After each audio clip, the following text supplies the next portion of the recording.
Sau đây là ca khúc Hey Groperman, hát bằng Đinh Sĩ Tiền.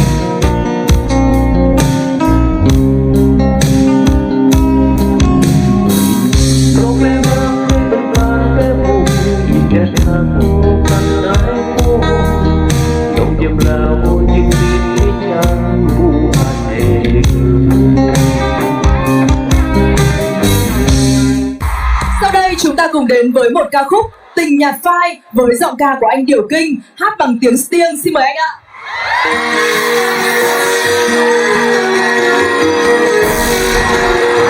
Điểu Kinh rất vui được gặp lại đại gia đình thân thương ạ.